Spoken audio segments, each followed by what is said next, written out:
বলরাম, একটু শুনে যাও। আজ্ঞে, বলুন না। শোনো বাবা, আমার একটু কাজ আছে, তাই আমি যাচ্ছি। এই দান বাক্সে অনেক মুদ্রা আছে বুঝলে। আমি না ফেরা পর্যন্ত এই বাক্সটিকে একটু পাহারা দাও। আচ্ছা, আপনি যান।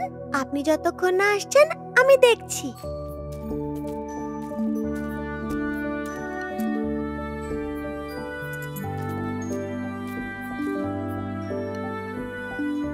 শুনছ, তোমার কাছে কিছু মুদ্রা হবে? দাও না, আমি একটু দান পাত্রে দেব। কিন্তু আমার কাছে তো 2 আনা আছে। এই কয়েকটা মুদ্রা আমি চাল কিনবো বলে রেখেছি। যদি এখন দিয়ে দিই তাহলে আমরা কাল খাবো কি? কি খাবো না খাবো সে কথা পরে ভাবা যাবে। একদিন না খেলে কি হবে? তাছাড়া যে গোটা ব্রহ্মাণ্ডের পালক, সে থাকতে আমাদের পেট খালি থাকবে কেমন করে?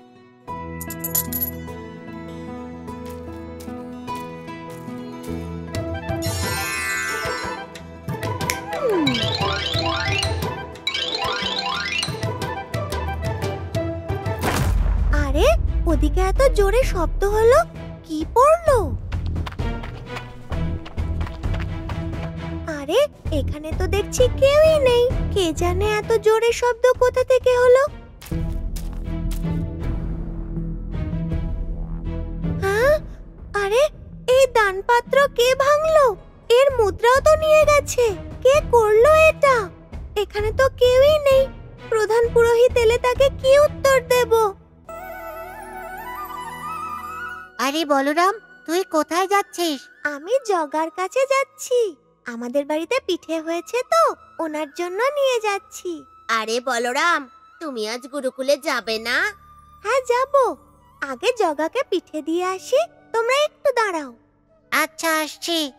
তুই গুরুকুলে গেলে আবার দেখা হবে, ঠিক আছে?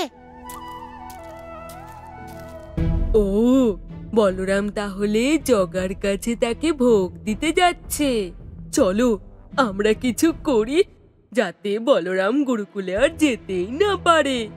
হ্যাঁ, ঠিক বলেছিস। চল দেখি। দামু, দেখ, বলরাম এসে গেছে।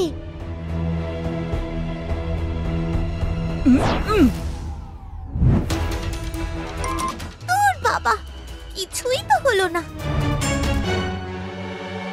ভোলি, কলা খাবি নাকি?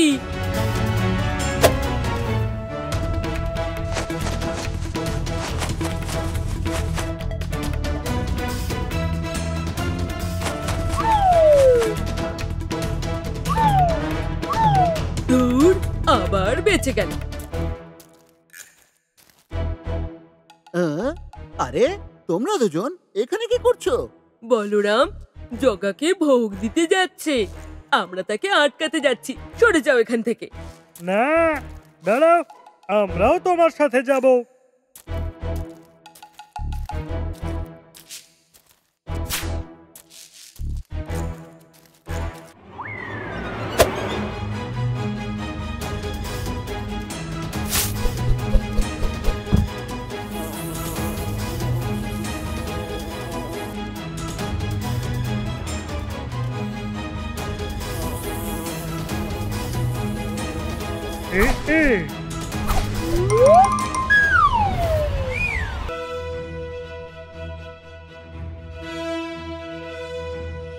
গজপতি মহারাজের জয় হোক।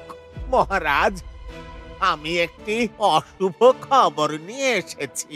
অনশন ঘরের মধ্যে মহিমাময় নেই মহারাজ। এ তো অত্যন্ত চিন্তার বিষয়। মহিমাময় গেলেন কোথায়? সেনাপতি বটুকনাথ, মণিমা ঠিক কোথায় গিয়েছেন যথাশীঘ্র সন্ধান কর। যথাজ্ঞা মহারাজ।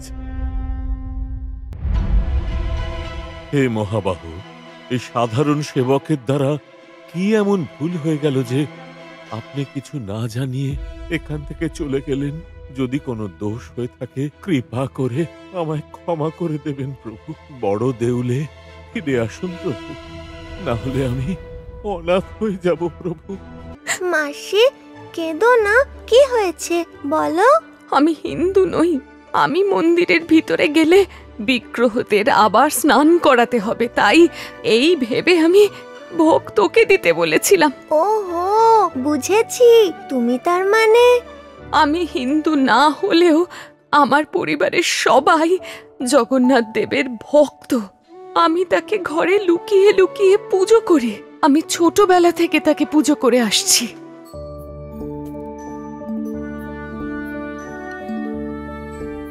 ও পুরোহিত মশাই, দাঁড়ান দাঁড়ান। পুরোহিত মশাই, আপনি মন্দিরে যাচ্ছেন? হ্যাঁ রে মা শাবনম, কেন, কি হয়েছে বল? পুরোহিত মশাই, এই নিন, এতে আমাদের বাড়ির নাড়ু আর কিছু ফল আর মুদ্রা আছে। এগুলো জগন্নাথ দেবকে দিয়ে দেবেন, আর এই মুদ্রা দিয়ে কিছু প্রসাদ আমার জন্য নিয়ে আসবেন। আচ্ছা রে মা, ঠিক আছে, আমি তোর জন্য প্রসাদ নিয়ে আসব। মাসি, তারপর কি হলো? তারপর এর কিছু বছর পরে আমার বিয়ে হয়ে গেল।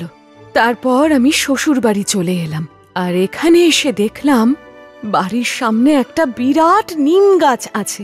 সেই গাছকে প্রথম দেখেই ভালোবেসে ফেললাম। আহা, কি সুন্দর গাছটা! এই গাছটাকে এত আপন কেন লাগছে? মনে হচ্ছে যেন এই গাছটার সঙ্গে আমার যুগ যুগ ধরে সম্পর্ক আছে। এই গাছটাকে ছুলে এরকম কেন মনে হচ্ছে? আমার শরীরে যেন এক অপূর্ব শিহরণ জাগছে। শবনম, ও শবনম। কে কে আমায় ডাকছে? আমি ডাকছি শবনম, তুমি ভয় পেও না, আমার কাছে এসো। এ আবার কে? গাছ আবার কথা বলতে পারে? হ্যাঁ, সত্যি বলো, সত্যি বলো, তুমি কে? মনোযোগ দিয়ে দেখো, তুমি ঠিক বুঝতে পারবে আমি কে। তুমি এই গাছে তুমি আছো? হ্যাঁ, আমি সর্বত্র বিরাজমান। মাসি, তারপর কি হলো? সেই দিন থেকে আমি তাকে সেবা আর পুজো করতাম, তার সঙ্গে কথাবার্তাও বলতাম, তার সঙ্গে ঘন্টার পর ঘন্টা বসে থাকতাম। এইভাবেই কোনো রকমে দিন কাটছিল। তারপর কি হলো মাসি? কিন্তু হঠাৎ একদিন। শবনম, একটা দুঃসংবাদ আছে, তুমি কিন্তু ধৈর্য হারাবে না। কয়েকদিন পর আবার সব ঠিক হয়ে যাবে। কি খবর জগন্নাথ দেব?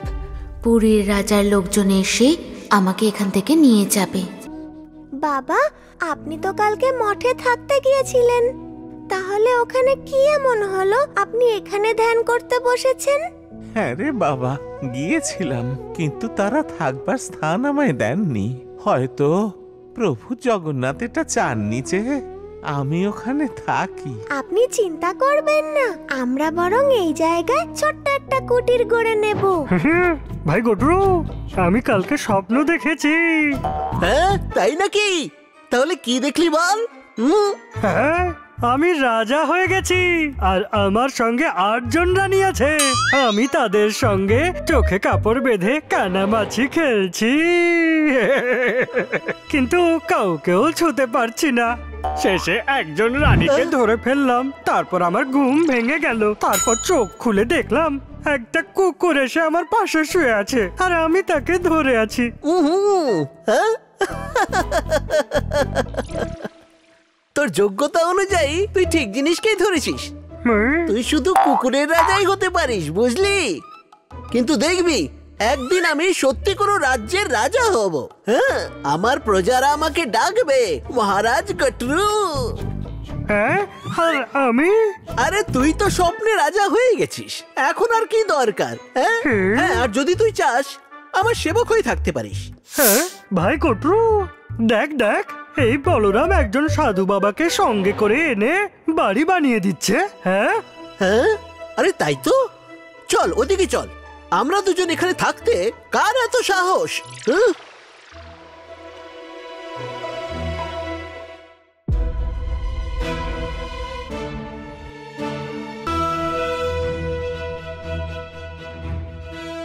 মহারাজ, এই বলরাম আজ শ্রীক্ষেত্র আসার পথে কাশীর পণ্ডিতদের সাথে খুব দুর্ব্যবহার করছিল।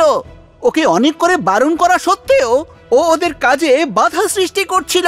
আপনি এর যথাযথ বিচার করে ওকে উচিত শাস্তি প্রদান করুন। দণ্ডবিধান করা যাবে কিনা সেটা আমি বিচার করব, তুমি নও। বলরাম, তুমি এ বিষয়ে কিছু বলবে? মহারাজ, আমি কোনো অপরাধ করিনি। আমি তো শুধু ওখানে শ্রী জগন্নাথ দেবের কথামৃত শুনতে যেতাম, কিন্তু এই পণ্ডিত মশাই আমাকে বকলেন। যদি আমাদের মহাপ্রভু জ্ঞানী অজ্ঞানী, পণ্ডিত বা মূর্খের মধ্যে কোনো ভেদাভেদ না করে, তাহলে পণ্ডিত মশাই কেন করছেন? আমাদের মহাপ্রভু ইচ্ছে করলেই সব করতে পারেন। ভগবান নিজেই বলেন, মুকং করতে বচলং पंकलंक यतगिरी যৎকৃপতে মহান বন্দে পরমানন্দ মাধবম। ভগবান চাইলে যিনি আজন্ম বোবা তাকে দিয়েও বেদ পাঠ করাতে পারেন। তাহলে এই পণ্ডিত মশাইয়ের নিজের জ্ঞান নিয়ে এত অহংকার কেন? পণ্ডিত মশাই, আপনার এ বিষয়ে কি বক্তব্য? মহারাজ, বলরাম এক্ষুনি বলল যে ভগবান চাইলে একজন বোবা মানুষও বেদ পাঠ করতে পারবে। তা কিভাবে সম্ভব? তা সম্ভব নয়। আর যদি তা সম্ভব হয় তাহলে তা বলরামকে প্রমাণ করতেই হবে, না হলে বলরামকে শ্রীক্ষেত্র ছেড়ে চলে যেতে হবে। এটা সম্ভব মহারাজ। ভগবানের মুখ নিঃসৃত বাণী মিথ্যে হয় না। আমাকে সুযোগ দেওয়া হলে আমি প্রমাণ করতে পারি। ঠিক আছে গাট্রু মাট্রু, তোমরা দুজনে গিয়ে নগর থেকে এমন একজন মানুষকে নিয়ে এসো যে মানুষটি জন্মাবধি বোবা। যথাজ্ঞা মহারাজ।